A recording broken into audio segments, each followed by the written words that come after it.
y a partir de ahí se distribuye a la sangre a los distintos tejidos. Si está funcionando bien.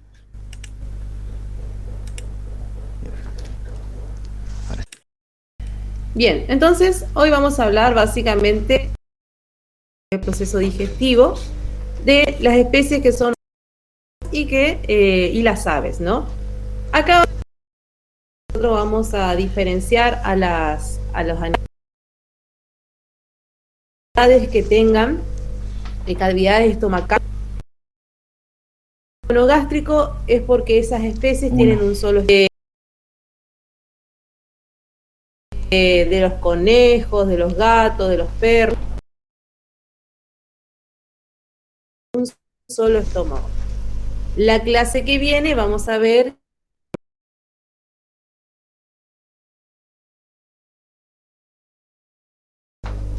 que vamos a ver que estos rumiantes tienen se los consideran como poligástricos. En estas especies no, en estas especies el estómago será con algunas particularidades en sí, pero sigue siendo un solo. Se lo considera como monogástricos. Y las aves son un caso. Tienen un estómago dividido en dos porciones glandular. Eso lo van a ver cuando vean las diferencias.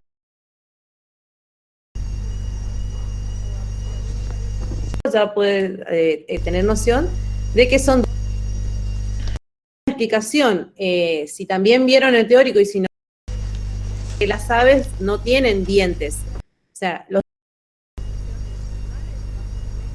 triturar el alimento para que de esa manera alimenticio que pueda ser ingerido. O sea, si no se ahogaría y se ahogaría con el alimento. Entonces la función es triturar esos alimentos. Como las aves, tuvo contacto con alguna, van a ver que tienen un pico, la boca es un pico y no tienen. Entonces tienen el estómago muscular, que lo que va a hacer son contracciones musculares muy fuertes que va a triturar ese antes de que llegue al estómago verdadero. Entonces, la función o supliría la función que tienen dientes en otras especies, ¿sí?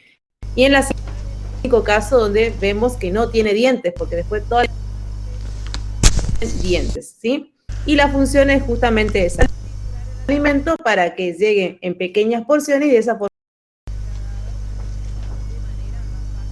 ¿sí? Algo que no dijimos es que, no sé si dijimos,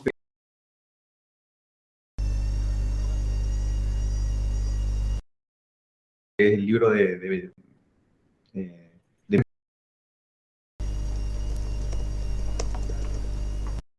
los animales monogástricos, como por ejemplo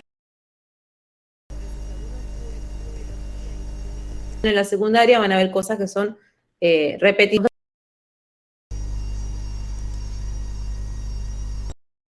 Gansos. Los gansos tienen el buche,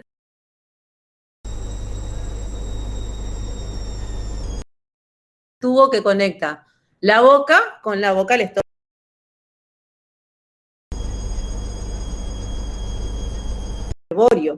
¿Qué quiere decir? Que ahí pueden acumular cierta cantidad.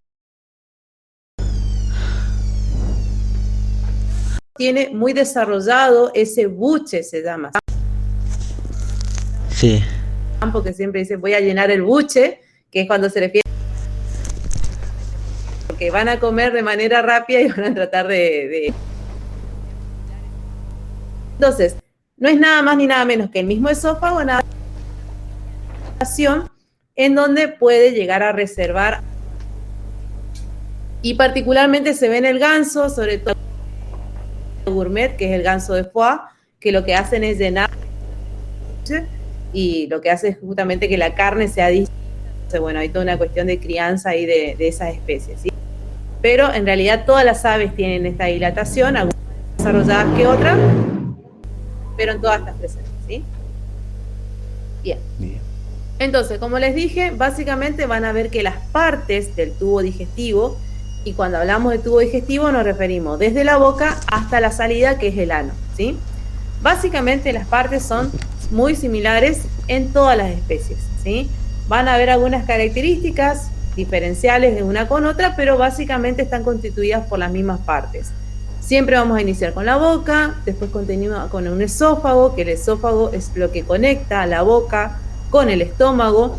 Ese estómago, en este caso que son monogástricos, va a ser una sola cavidad, que esa cavidad va a estar conectada con el intestino delgado. Acuérdense que el intestino delgado tiene 3 porciones. Es en este intestino delgado donde se va a llevar a cabo la mayor parte funcional del intestino, que es la de absorber los nutrientes que estos animales ingieren con el alimento. Y después de ese intestino delgado, bueno, tiene un intestino grueso hasta llegar al ano, en donde se va a eyectar todos los productos que no fueron aprovechados, es decir, todos los desperdicios que no fueron aprovechados de la alimentación, ¿sí? Como pueden ver, las aves es prácticamente lo mismo. La diferencia es algo que ya mencionamos recién, que ahí fíjense, se ve muy bien. Esta es la dilatación que tiene el esófago que les mencionaba yo hoy, que se llama buche. Fíjense, el esófago del perro es como un cañito, el de todos los monogástricos es como un cañito, pero en las aves ese cañito tiene una dilatación que es el buche, en donde ellas pueden reservar algo de alimento. Esa es la función primordial que tiene esta dilatación de ese esófago, ¿sí? Son todas adaptaciones para el vuelo, porque no pueden tener un estómago muy grande, porque cuando comerían mucho le dificultaría el vuelo. Entonces tienen como un reservorio que lo ocupan en caso de que tengan mucho alimento o coman mucho. O en el caso de que tengan crías. Cuando tengan crías, muchas aves lo que hacen es justamente, no sé si algunos vieron documentales en donde las aves dan de comer a los pichones, que lo que hace es regurgitar. ¿Y por qué regurgita? Por lo que ella hace es ingiere el alimento, lo reserva en ese buche, en donde hay una pequeña degradación de ese alimento. Entonces, una vez que realiza ese proceso, puede regurgitar a los pichones, y de esa forma para el pichón es mucho más fácil adquirir ese nutriente, porque todavía no tiene la habilidad y tampoco tiene desarrollado el buche como para poder valerse por sí mismo, ¿sí? Y esa es la llamada leche del buche. Exactamente. No es que genere leche, se llama leche porque el alimento se degrada un poco, entonces tiene como un aspecto lechoso, pero solo por eso se llama. Y porque como da de comer a los pichones, relacionan en ese sentido, ¿sí? Pero acuérdense que solo los mamíferos son los que pueden llegar a dar leche a las crías, ¿sí? Entonces, como ven acá, este esófago se continúa con el estómago. Acá están los 2 estómagos que les mencionábamos hoy. Este que ustedes ven, este es el estómago de la molleja, este es el hígado. Sí, el hígado. Este estómago de molleja lo que tiene es que este es el famoso tacará. Si alguno comió las gallinas cuando se faenan, lo que comemos o conocemos acá en Corrientes, por lo menos como tacará, o en otras provincias lo conocen como pancita, ese es justamente el estómago muscular de las aves. Si ustedes comieron eso, alguna vez vieron eso, van a ver que es una consistencia muy, muy fibrosa, muy dura, justamente porque son fibras musculares muy, con mucha contracción, porque lo que hacen es justamente ir apretando y triturando de esa forma el alimento, justamente porque no tiene dientes para poder hacer esa acción. Y una vez que ese alimento es más o menos triturado, pasa al estómago verdadero o estómago glandular, que en las aves se llama proventrículo, y después sigue el trayecto como otro monogástrico, intestino delgado, intestino grueso, y luego van a tener otra diferencia, que en las aves puede haber 2 ciegos, el ciego es la primera porción del intestino grueso, y la cloaca, que creo que ya mencionamos en otra clase, que la cloaca es la particularidad que tienen las aves, en donde terminan los 3 aparatos, el digestivo, el urinario y el reproductor, ¿sí? Pero después, por lo general, es exactamente la misma estructura, tanto de un monogástrico como de las aves. Y hay que recordar acá y mencionar a 2 glándulas que son muy importantes. Tenemos al páncreas, sobre todo en la parte digestiva, ¿sí? Porque va a liberar todo un equipo enzimático que va a llevar a cabo la digestión de muchos compuestos, y al hígado, ¿sí? El hígado, que con su secreción biliar lo que va a hacer es poder degradar y romper las partículas grasas en pequeñas partículas más chicas para que puedan ser de esta manera digeridas, ¿sí? Entonces, siempre cuando hablamos de digestión, nos referimos a todo el tubo digestivo y al páncreas y al hígado como glándulas anexas, por esta función que tienen justamente. Y en algunas especies toma importancia a las glándulas salivales, con una importante función también digestiva, que actúa en la boca y que actúa durante muy poco tiempo, porque en general los animales, ni bien toman el alimento, enseguida lo tragan. Ustedes verán a los perros que enseguida muerden un poquito y tragan. Por el mismo instinto de supervivencia, digamos. En general los animales es así. La única diferencia es, por ejemplo, el ser humano, que mastica un poco más de tiempo el alimento. Los primates también mastican un poco más. Pero en general el tiempo que permanece el alimento en la boca es poco, entonces no hay tanta función digestiva desde el punto de vista químico. Sí, en especies como el cerdo, que está estudiado. El cerdo también. Sí. Que está estudiado que existe una enzima que es la amilasa, la amilasa salival, que al denominar amilasa, el sustrato sobre el cual va a actuar es el almidón, ¿sí? Entonces todos los alimentos que tengan almidón, puede ser que empiece una cierta hidrólisis a nivel de la boca, pero como bien dijo el profesor, es muy difícil porque los animales instintivamente no tienen el ejercicio de masticar, sino que ellos toman el alimento con los dientes y lo mandan directamente para atrás, muchas veces hasta sin masticar mucho. Este tema lo van a ver desde el punto de vista de la estructura, cómo está formado, cómo está ubicado en anatomía, la parte de adentro de todo ese tubo digestivo y de las glándulas anexas la van a ver en histología, cómo es la forma de la célula, cuántas organelas tiene, qué estructura tiene, qué más, la parte funcional, cómo va pasando ese alimento a través del tubo digestivo, la van a ver en fisiología, y nosotros vamos a detenernos un poco en la parte química, cómo actúa químicamente, que son básicamente las enzimas que van a actuar sobre esos compuestos, esas macromoléculas, para la digestión y luego la absorción. Eso es básicamente lo que nos interesa en esta clase. Así es. O sea que digestivo lo van a ver hasta tercer año fácilmente, porque en tercero van a ver la patología de este proceso, y en la clínica ni les cuento, chicos. Y en la clínica van a llegar con el perrito con diarrea y ustedes van a tener que saber o el lorito con diarrea y cómo tratarlo y demás. Exactamente. Bueno, como dijimos al inicio, nosotros para llevar a cabo adelante la vida necesitamos de nutrientes, y esos nutrientes nosotros los obtenemos a partir de los alimentos. Como ustedes pueden ver, ahí hay una foto donde justamente es muy variada esa alimentación. Y eso también nos permite clasificar a los animales de acuerdo al tipo de alimentación principal que ocupan. Si comen carne, son carnívoros, algunos carnívoros son estrictos, solamente comen carne.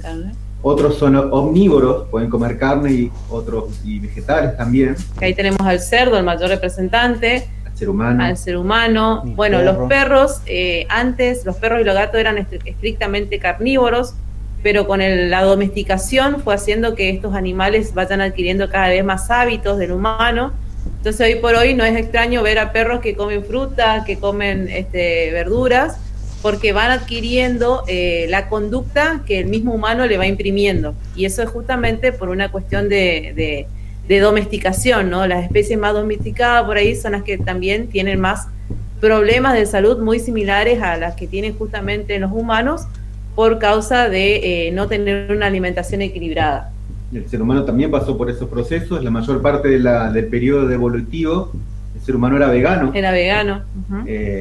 Porque no podía cazar. Hasta la domesticación de los animales, en donde pudo ocupar la leche, los huevos, demás, comía solamente verduras, frutas. Después hubo un tiempo en donde sí fue omnívoro, y ahora parece que está la tendencia a abandonar un poco el consumo de carne.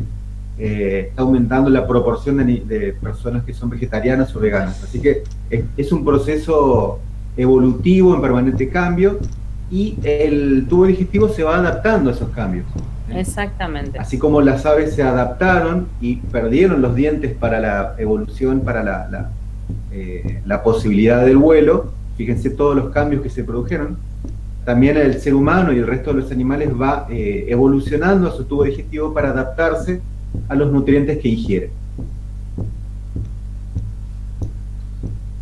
¿Qué más? Nos quedamos en carnívoros, omnívoros y herbívoros. Exactamente. Así como dijimos que las aves son un tipo especial, también la diferencia en los tipos de aves, fíjense que las aves pueden ser carnívoras, pueden ser herbívoras, pueden ser insectívoras. El caso de las aves es un caso especial, pero en general nosotros cuando dividimos a los animales por el tipo de alimentación, nos referimos a herbívoros, carnívoros y omnívoros. Y omnívoros, exactamente. En donde los omnívoros, el mayor representante es el cerdo, justamente. En carnívoros, el perro y el gato antes eran exclusivos, hoy por hoy, como les digo, la tendencia es que vayan siendo cada vez más omnívoros. Y después tenemos los herbívoros, como los equinos, como los rumiantes, como los conejos, ¿sí? Que se representan a todos los que son herbívoros. Y dentro de herbívoros tenemos los monogástricos, el equino, y poligástricos, por ejemplo, de las vacas. Que eso vamos a ver bien la clase que viene. Entonces, para esta clase, y hasta acá llega nuestra perorata, ahora quiero escucharlos a ustedes, vamos a ir hablando de qué obtenemos de esos nutrientes. Pues está bien, ahí en la foto veíamos pedazos de carne, veíamos harinas, veíamos granos, veíamos frutas. Entonces, químicamente, ¿qué estamos ingiriendo con estos alimentos? ¿Vos ponés el anterior, entonces que nos vayan diciendo? ¿En esta foto? Bien, sí. Perfecto. Entonces, si por ejemplo vemos la manzana ahí, ¿qué grupo molecular está ingresando al organismo? ¿Qué piensan ustedes? Ahí la manzana, la uva. Cuando comemos una manzana.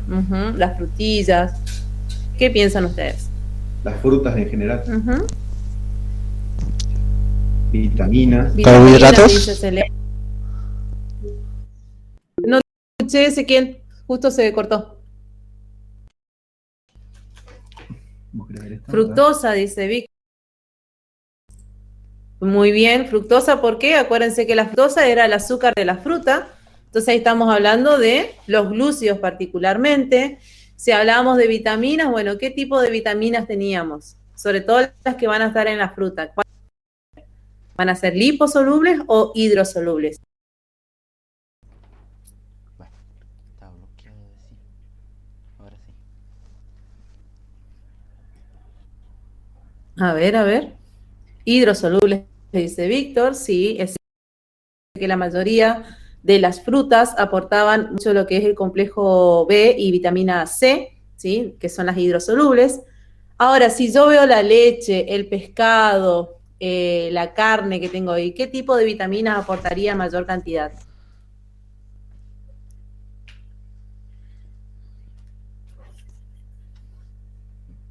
A ver, ¿qué me dicen?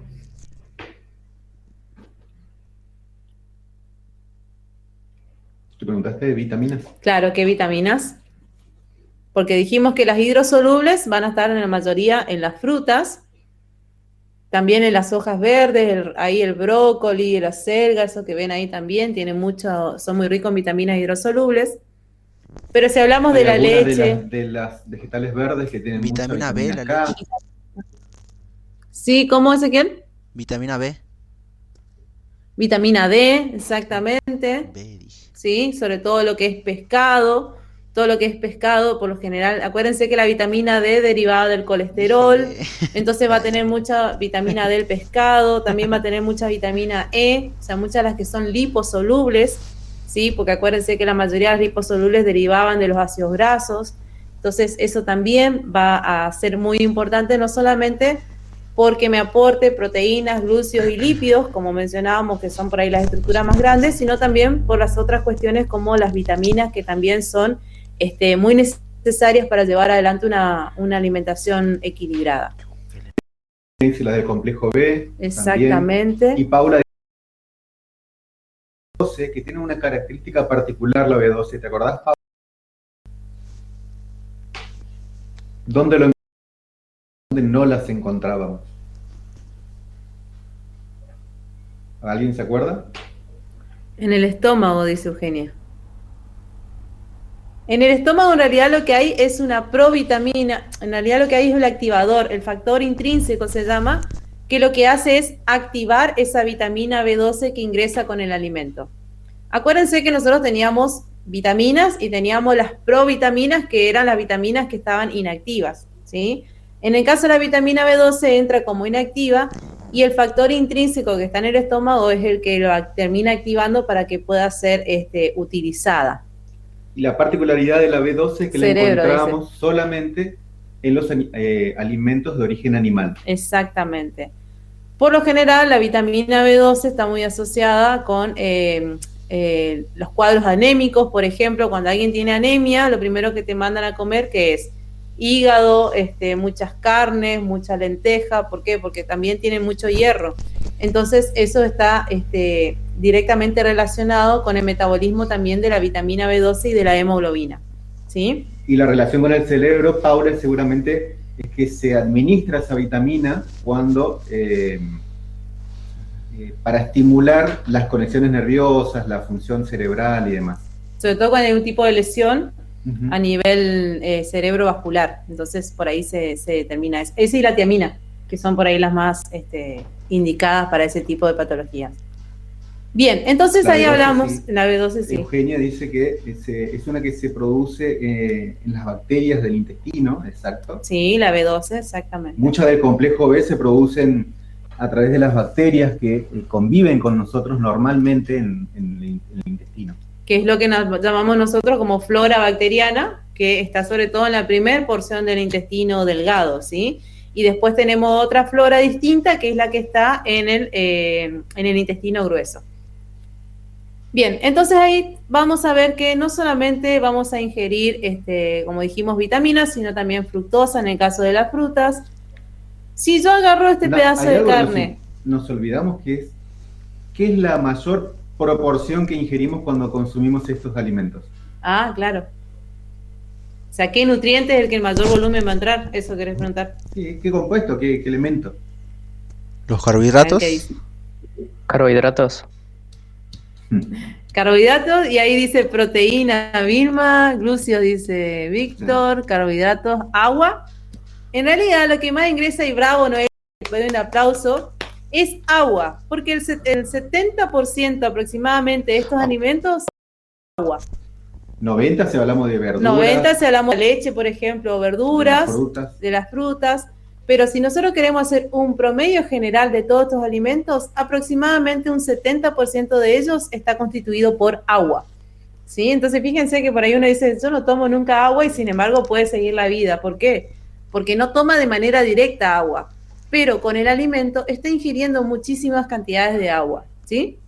Y eso también permite que no estemos deshidratados todo el tiempo, que tengamos cierta reserva de regulación térmica también. En el verano, cuando hace mucho calor, recomiendan el consumo de frutas, porque de esa manera uno está tomando gran cantidad de agua. Exactamente, así es.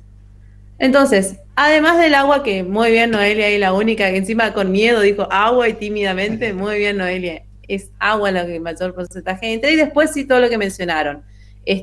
Carbohidratos, fundamentalmente, porque los carbohidratos están en todos los alimentos. Proteínas, no, hay alimentos que son muy ricos en proteínas y hay otros alimentos que no tienen prácticamente nada de proteína, pero los carbohidratos y el agua es como que están todos, y después, bueno, la materia grasa, que vendría a ser los lípidos, va a depender, varía mucho, exactamente. Las frutas, por ejemplo, no van a tener prácticamente absolutamente nada de grasa, pero van a haber otras que sí. Los huevos, ¿qué tienen? A ver si se acuerdan cómo está constituido el huevo. Químicamente.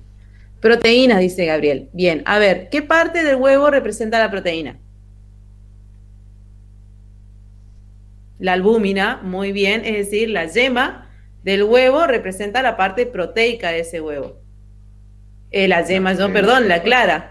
También el corazón me mira atrás. La clara del huevo, bueno, a esta altura, chicos, ya estás, la bicicleta cuando uno hace un huevo frito, lo que hace es exponer a esas proteínas a la temperatura. Y hace una coagulación. Una desnaturalización de las proteínas, por eso cambia de color, cambia de estructura. ¿Y la yema entonces qué es?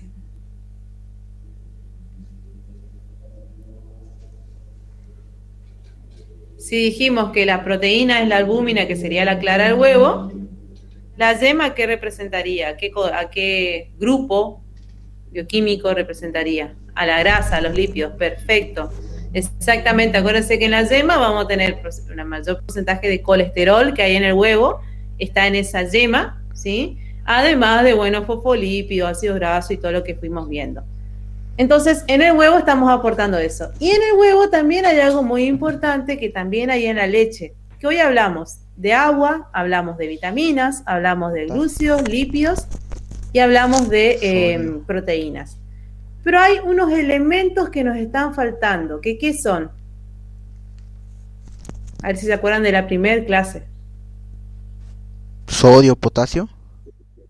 Exactamente. Vamos a hablar de los elementos o bioelementos, que se acuerdan que depende de la cantidad, los clasificábamos en primarios, en secundarios y en oligoelementos.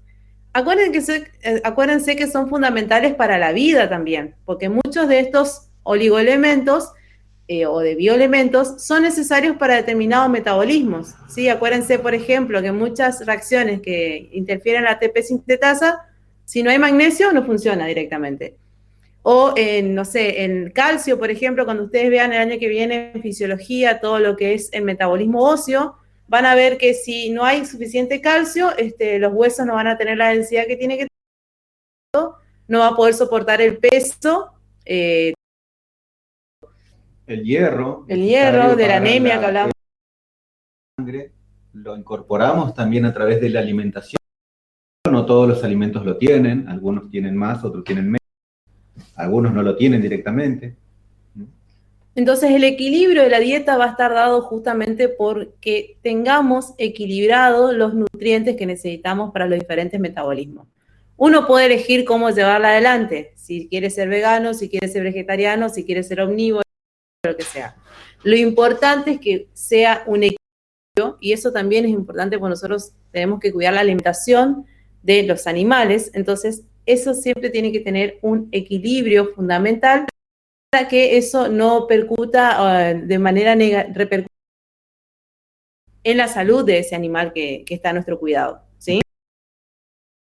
Un nutriente, un alimento, uno decide dejar de comer ese alimento, lo tiene que reemplazar. En general, hay muchos alimentos que uno puede reemplazar por otros y no sufrir ninguna deficiencia. Si decidimos dejar de comer huevos, por ejemplo, estamos incorporando menos colesterol, pero ese colesterol lo podemos incorporar a través de otro alimento, graso que tenga colesterol. Y lo mismo con la carne, lo mismo con cualquier otro alimento. Y por eso, si uno está en ese proceso de descubrimiento de alimentación, hacerlo siempre con un profesional, acompañado de un profesional, en donde te puede ir guiando cómo reemplazar determinada, por ejemplo, la proteína. Antes, hace 20 años atrás, si alguien decía se puede vivir sin carne, te iban a tratar de loco, porque hace 20 años atrás era una locura no comer carne. Sobre todo en un país como nuestro. Sobre todo en un país como nuestro, que es productor de carne. Pero, sin embargo, hoy por hoy se sabe de que hay muchos suplementos, como bien dijo Mariano, o si no, con la misma alimentación, uno puede ir reemplazando determinados nutrientes que hay sí o sí en la carne con otros. Por ejemplo, no sé, legumbres, mayor cantidad de harinas, sí, o de granos, que van a ir aportando lo que no te da la carne.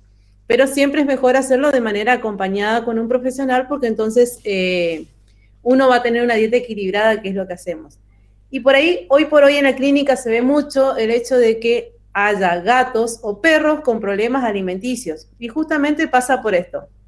Pasa porque hay hábitos que antes, o que no eran comunes para el perro y para el gato, pero que hoy por hoy sí son comunes porque justamente el proceso de domesticación hace que empiecen a ingerir comidas que habitualmente no comían, ¿sí? Entonces, por supuesto que eso también, como es un sistema muy adaptable, como dijo Mariano, va a tener sus repercusiones. Probablemente haya vómitos, probablemente haya diarreas, probablemente haya una deshidratación, entonces el animal va a estar decaído por un par de días y hay que ir atendiendo esas situaciones, ¿sí? No dejarlo pasar, porque en la clínica el día de mañana le van a caer con cuadros de este tipo. Supongamos que se hace el mediodía, me da hambre, entonces me hago un bifecito, que lo ven acá, con unos fideos. Un bife con fideos, una comida rápida. Con arroz, que es la comida del estudiante. O con arroz, bifecito con arroz. Estoy incorporando a mi organismo el compuesto S que ven ahí. Primero tenemos que saber qué es. ¿Qué compuesto era? ¿Se acuerdan? A ver quién se anima. Justo buscaste uno medio complicado. Bueno, pero no es tan complicado. Tiene 1, 2, 3, 4, 5, 6 carbonos. ¿Qué estructura es esa que ven ahí? ¿O qué pueden reconocer de esa estructura? Tiene la presencia de muchos ¿qué?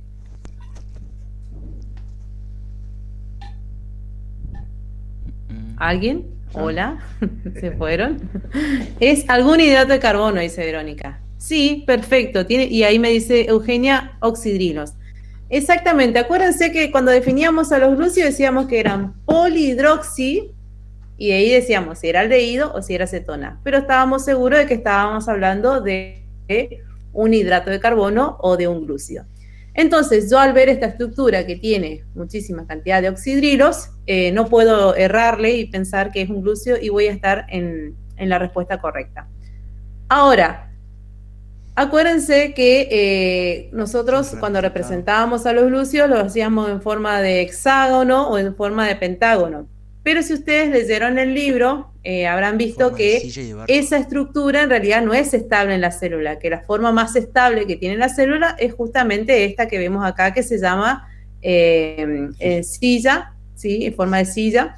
Entonces, lo que yo les voy a decir acá es que esto es un almidón.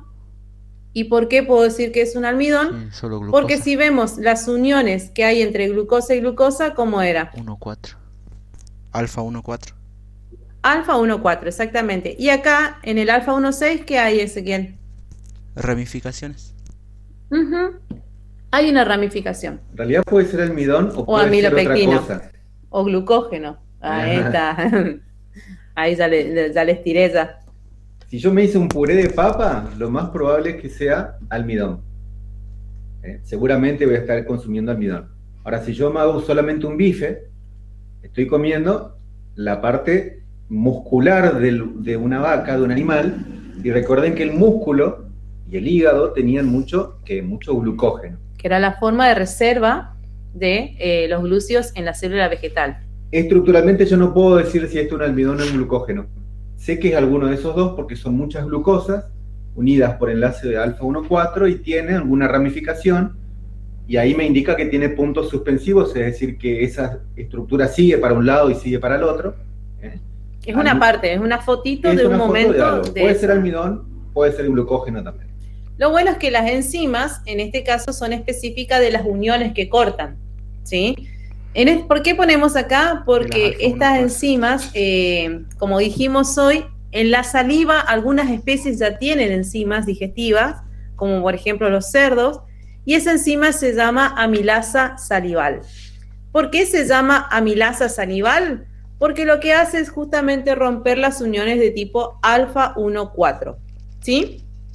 Entonces, nosotros, por ejemplo, tenemos muchísima amilasa salival. Entonces nosotros ya podemos iniciar la digestión en la boca de aquellos alimentos que sean ricos en almidones o en glucógeno. Ahora, solamente me corta las uniones alfa 1,4. Me va a dejar esta estructura todavía unida porque esa enzima no me puede cortar la unión alfa 1,6. ¿Está? Entonces lo que hace es a simple modo de agarrar la estructura del almidón e ir cortando por partes, cosa de que sea más fácil para que ingrese al tubo digestivo. Y después más adelante se llevará a cabo la digestión definitiva de este compuesto, ¿sí? ¿Y esto? ¿Qué eran? A ver, vale, ahí ya tiene mucha pista ya. ¿Qué estructura es esta? Proteína, dice Vilma. Exactamente, son proteínas, ¿sí? En este caso les puse esta imagen justamente porque acá me habla de todas las estructuras. Acuérdense que las proteínas podían ser de estructura cuaternaria, cuando estaban constituidas por uno o más núcleos de proteínas, y la estructura terciaria, que era la conformación tridimensional que tenía esa proteína en el organismo. ¿Qué hace la digestión con esta proteína? De este bollo que ustedes ven acá, que está todo enmarañado, lo que va a hacer es ir abriéndolo hasta llegar a la estructura secundaria y ahí llegar luego a la primaria para que me deje libre las uniones peptídicas en donde las enzimas van a actuar específicamente en esas uniones peptídicas. Pero para eso primero necesito agentes desnaturalizantes que hagan que ese bollo que ustedes ven de proteína empiece de a poquito a abrirse para que deje expuestas las uniones peptídicas y de esa forma puedan actuar las enzimas. En este caso de las proteínas, la digestión empieza exclusivamente en el estómago, ¿sí? ¿Qué tenemos en el estómago nosotros aparte del jugo, o cómo está constituido el jugo gástrico? A ver si alguien se acuerda. Ahí me cago.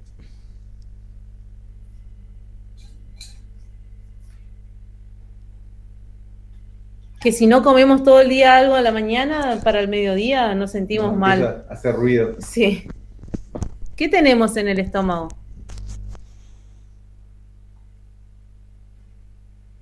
Ay, ¿qué era? Azúcar, dice Paula. No. No, azúcar no. Eso. Es algo que si vos no comés en toda la mañana, para el mediodía vas a empezar a sentir un malestar. Ácidos, dice, exactamente. El ácido clorhídrico, ¿sí? Nosotros en el estómago tenemos unas células que son especializadas, que son las células parietales, que lo que hace es liberar ese ácido clorhídrico. ¿Se acuerdan cuando estudiamos desnaturalización? Nosotros decíamos que la desnaturalización podía ser por agentes físicos o por agentes químicos. El ácido clorhídrico es un ácido de tipo fuerte que mencionábamos nosotros. ¿Qué quería decir eso? Que la proteína, en presencia de ese ácido, pierde la estructura, pierde toda la estructura y queda solamente la estructura primaria. Entonces, con ese ácido lo que se logra es que esa proteína que estaba toda enmarañada, de golpe empiece a abrirse para que deje espacio al ingreso de las enzimas y que estas enzimas sí puedan cortar. ¿Qué cortan estas enzimas? Fundamentalmente es la pepsina, la enzima que está en el estómago, y lo que hace es cortar uniones peptídicas. Entonces hace que esa cadena larga de aminoácidos queden en péptidos, en dipéptidos, tripéptidos, ¿está? Y de esa forma hace que lleguen de manera más pequeña al intestino, que es en donde va a empezar la absorción, ¿sí? Pero si no estuviera ese ácido clorhídrico, que es el agente desnaturalizante, estaríamos muchísimo tiempo nosotros tardando en la digestión. Justamente ese ácido hace que se lleve más rápido el proceso de digestión, ¿sí? Y fíjense, yo no sé si alguno notó, pero cuando uno termina de comer, ¿qué empieza a sentir? Empieza a sentir que le sube el calor. ¿Por qué? Porque como la actividad enzimática es tanta, hace que también aumente un poquito la temperatura. Entonces, por lo general, el efecto que tenemos después de comer es primero el calor y después como que el descenso, que se nos apagan las luces y necesitamos una siesta para poder reponernos, ¿sí? Y básicamente se da por este proceso digestivo, en donde la actividad enzimática es tanta, la temperatura aumenta 1 o 2 grados más o menos aproximadamente, para facilitar y que ese proceso sea mucho más rápido, ¿sí? La marea alcalina. La marea alcalina, eso lo van a ver en fisiología. Eso lo van a ver en fisiología, pero a medida que el estómago tiene que segregar ácido clorhídrico para equilibrar esa acidez que tiene que salir a la luz del estómago, se segrega bicarbonato que pasa a la sangre. Bicarbonato de sodio. El bicarbonato de sodio. Ese bicarbonato circula por el torrente sanguíneo y cuando llega al cerebro nos da esa sensación de pesadez y de sueño. Y de sueño que nos da después de comer, que siempre tenemos después de comer. Y la explicación, volvemos siempre a la química, siempre la explicación es química. Se debe a esa marea alcalina, esa producción de bicarbonato en el cerebro. ¿Qué pasa con los ácidos grasos que ingresan en el alimento? Con los lípidos. Con los lípidos. Los lípidos van a estar conformados en forma de gotas grandes. Acuérdense que los lípidos eran sustancias que eran hidrófobas, por lo tanto tendían a juntarse entre sí formando grandes micelas, ¿sí? Acá tiene un rol muy importante la bilis, que la bilis es el jugo biliar que es segregado por la vesícula del hígado. En realidad es segregado por el hígado y se acumula en la vesícula, exactamente. Para descargarse el contenido luego de una comida. Cuanto más grasa tenga esa comida, más producción de ácidos biliares necesita. Yo no sé si alguno de ustedes conoce a alguien que se operó la vesícula, pero ni bien se opera la vesícula, que en realidad es cuando le extraen la vesícula, lo primero que le dicen es dieta libre de grasas. ¿Por qué? Porque al no estar esa vesícula que reserva esa bilis, es muy difícil la digestión de alimentos grasos. Entonces, por lo general, siempre lo primero que dicen es dieta cero grasa, por lo menos por un tiempo adecuado hasta que el hígado pueda recuperarse y la producción de bilis sea la normal. ¿Qué hace esta bilis? Lo que va a hacer es que esa gota grande de lípidos que se forma con el alimento que ingresa sea cortada en pequeñas gotitas. ¿Por qué hace esto? Porque al ser pequeñas gotitas aumenta la superficie de contacto con las enzimas. Entonces las enzimas, que es la colipasa por un lado y la lipasa después, lo que hacen es, van a poder tener mayor acceso a estas estructuras para poder degradarlas y cortarlas, ¿sí? Entonces acá siempre lo que me va a hacer es cortar, cortarme justamente los ácidos, el 1 y el 3, y me va a quedar como un monoacilglicérido hasta que llegue al intestino, y ahí vemos qué es lo que pasa más adelante. Pero si no existiera esa bilis, también pasaría lo mismo, es como que el ácido clorhídrico. Si no está el ácido clorhídrico, dijimos que sería muy difícil que la digestión de las proteínas se lleve a cabo porque tardaría mucho tiempo. Si no existiera la bilis, pasaría exactamente lo mismo, porque la enzima tardaría mucho más todavía en digerir esas gotas lípidas, ¿sí? Entonces, lo que hace justamente la bilis es facilitar el proceso y que también sea mucho más rápida la digestión. Por eso es tan importante el hígado, chicos, cuídenlo de acá en la China, porque ya vieron que todo pasa en el hígado, ¿sí? Y después también cuando ingerimos alimentos, también estamos ingiriendo ADN y ARN, acuérdense de los ácidos nucleicos, ¿sí? La importancia de estos ácidos nucleicos es que va a aportar bases nitrogenadas, que esas bases nitrogenadas después de nuestro organismo se pueden transformar en nucleótidos libres, como el ATP, como el GTP, como los que ya vimos, o pueden inclusive formar parte de nuevas cadenas de proteínas. Acuérdense que para la traducción y la transcripción sí o sí necesitábamos de bases nitrogenadas, ¿sí? Y ni hablar de un proceso de reproducción, ¿no? En donde vas a necesitar muchas bases nitrogenadas para la nueva célula hija que se genera. Las bases púricas te pueden traer gota, que se acumula. Eso hablábamos del ácido úrico en las articulaciones, producir dolor. Y esto por lo general está en dietas que son carnívoras. O sea, el ADN se encuentra en mayor proporción, sobre todo, en las dietas que son carnívoras, ¿sí? Entonces, por eso muchas veces cuando alguien tiene gota le dicen afloja con la carne, afloja con el fiambre. Cuando tiene alto el ácido úrico siempre atribuyen eso al consumo de carnes, ¿sí? Entonces, eso también es porque se aporta con los productos cárnicos, aportamos también ácido nucleico, tanto ADN como ARN. ¿Cuál es la enzima que actúa sobre esas estructuras y en dónde se produce eso?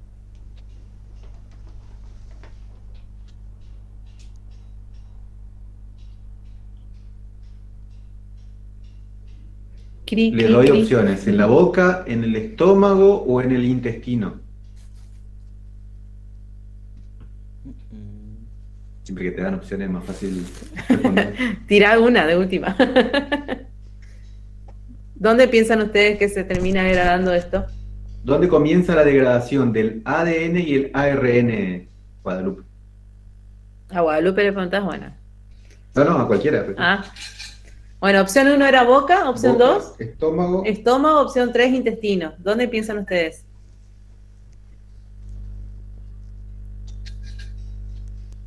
Tiren alguna, si se equivocan no importa, estamos acá para eso. En el intestino, dice Ezequiel. Intestino, dice Selene. ¿Y cuál es intestino, la enzima? dice Paula. Muy bien, es en el intestino.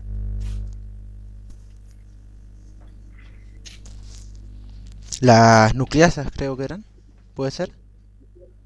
Nucleasas, exactamente, que si vienen del ARN son ribonucleasas y si de gran ADN son desoxirribonucleasas. ¿Sí? Pero básicamente son las nucleasas que se encuentran justamente en las enzimas que están en las células del ribete en cepillo del intestino delgado. Que el ribete en cepillo, no sé si alguno vio, a ver, bueno, acá no tengo una, pero ahora buscamos. Ustedes van a ver que cuando hay un dibujito de un intestino delgado, van a ver que una membrana lo que hace es así como la de la mitocondria, donde tiene crestas, ¿sí? Esas crestas lo que hacen es justamente aumentar la superficie de absorción. Y se llaman vellosidades. Y a toda esa estructura de las vellosidades se llama ribete en cepillo, porque cuando uno mira al microscopio parece un cepillo, ¿sí? Y esa tiene la particularidad de liberar enzimas, son las últimas que van a terminar de degradar lo que es para que puedan ser absorbidos. Acá lo que es importante, lo que ingresa tiene que ser absorbido como monosacárido. Toda proteína que ingresa tiene que ser absorbido como aminoácido. Toda estructura grasa que ingresa, ya sea colesterol, lípido, ácidos grasos o triglicéridos, pueden ingresar como monoacilglicérido o como glicerol y ácidos grasos, ¿sí?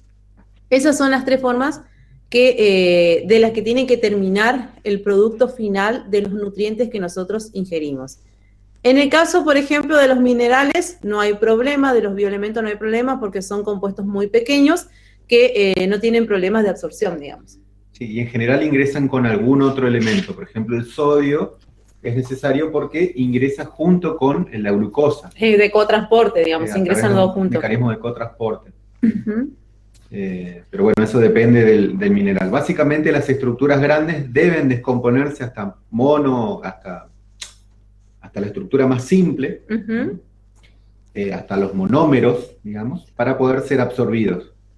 Exactamente. Y acá ustedes ven a la derecha un esquema muy sencillo que resume lo que es la digestión, en donde ustedes ven que el alimento va a ingresar por la boca, ¿sí? Que eso se llama ingestión, cuando nosotros estamos ingiriendo algo, que van a haber determinadas organelas y estructuras que van a secretar enzimas que van a degradar ese alimento, y ese alimento que ingresó de esta manera se va a ir descomponiendo. ¿Qué quiere decir? Se va a ir particionando en porciones mucho más pequeñas. El proceso de la digestión es lo que se lleva a cabo en el estómago, ¿sí? En el estómago hacemos la digestión. El estómago y el intestino. Y la última parte, pero la absorción, en realidad la digestión en todo, sí se genera en el estómago y todo lo que es la primer porción del intestino delgado, que es en donde se libera todo el equipo enzimático que va a terminar rompiendo estas uniones tanto de los glúcidos como de las proteínas como de los lípidos, ¿sí? Y la última porción del intestino delgado es la parte de la absorción, en donde lo que va a hacer es justamente esos compuestos que ya son mucho más pequeños, los va a ir absorbiendo y los va a liberar al torrente sanguíneo. Una vez que llega al torrente sanguíneo, cada nutriente va a ir a las células que lo requieren, ¿sí? Si hablamos de glucosa, por ejemplo, puede ir a todo el organismo, pero si estamos en aumento de glucosa, va a ir a reserva al músculo, de reserva al hígado, va a ir al cerebro si es que justamente nosotros estamos en funcionamiento y necesitamos energía. Va a ir a las células adiposas si hay exceso, exactamente. De lípidos y no se está utilizando en forma de energía. Ahí aumentamos de peso. Y acá cuando le habla de secreción endocrina es justamente porque todo esto está regulado por el mecanismo neurohormonal. No solamente las enzimas van a actuar en este proceso digestivo, sino que también las hormonas. Acuérdense cuando hablábamos de la insulina, que la insulina lo que hacía era permitir el ingreso de la glucosa hacia las células. En el caso de que haya ausencia o que haya muy poca glucosa, estaba el glucagón, que era el efecto inverso de esa insulina. Y así para cada uno de estos compuestos van a haber un mecanismo neurohormonal que acompaña al proceso de la digestión. Y eso es importante que lo sepan. Y todo lo que no se aprovecha como un nutriente tiene que sí o sí ser eliminado del organismo, porque muchas veces pueden generar hasta toxicidad. Ustedes saben que si muchos animales no van por un tiempo prolongado de cuerpo, ustedes saben que esas toxinas se van liberando y puede ir afectando también la salud del animal. Entonces también es muy saludable controlar la cantidad de deposiciones que tienen nuestros animales, sobre todo porque en la clínica les van a llegar, ya sea en grande, en pequeño, van a tener algún tipo de encuentro con esta patología, ¿sí? Justamente muchas veces por la mala alimentación. Entonces, esto es un resumen de lo que mencionábamos hoy, ¿no? Los que son monosacáridos van a entrar como, los glúcidos van a entrar como monosacáridos, las proteínas como aminoácidos y los ácidos grasos como triglicéridos, como monogliceroles, glicerol o ácidos grasos, ¿sí? Acuérdense que lo que hay que hacer es llegar a la porción más pequeña de estas partículas para que puedan ser absorbidas. Bueno, eso es digestivo, chicos. Básicamente es repasar un poco todo lo que ya venimos viendo del primer día de clase y es ubicarlo anatómicamente en qué parte del cuerpo sucede. Básicamente eso es digestión, digamos. Y lo que sí tienen que saber es las enzimas que se segregan y sobre qué tipo de uniones actúan, ¿sí? ¿Alguna pregunta, duda que le haya quedado hasta acá?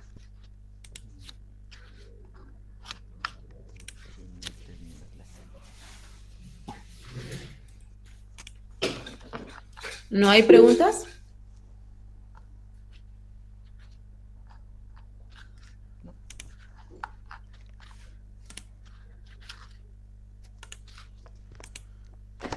No, profe, dice. Bueno, entonces si no hay preguntas, nos vemos el lunes. Miren que el lunes es mi clase, así que miren todos mi clase antes de encontrarnos. El lunes yo les doy la parte de digestión digestión de rumiantes. Lo que es importante que sepan es que la bibliografía que usamos para esa clase es distinta. Está dentro del bloque de digestión en rumiantes, son 2 libros. Un libro es de Fisiología Digestiva de la Universidad de La Plata y otro es un libro Maidana, en donde está el PDF ahí en los archivos, ¿sí? No van a encontrar información de la clase que viene en el blanco. Eso quiero que lo tengan en claro, que sí o sí tienen que recurrir a esos 2 apuntes que ya están disponibles en el aula. Para la clase de hoy, Verónica, toda la parte...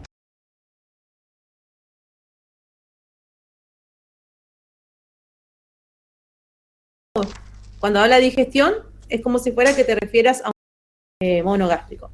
Y el de aves, no sé si hubo un apunte, algo. Sí, hay uno en el aula. En el aula hay un apunte de digestivo de aves. Pero básicamente, fíjense en las diferencias, nomás, que en este caso son anatómicas. ¿Sí? Solamente son anatómicas, ¿sí? Así que, bueno, chicos, muchos éxitos y nos vemos el lunes si Dios quiere.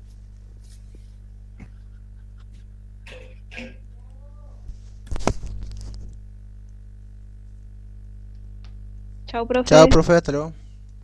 Chao, profe. Chao, cuídense.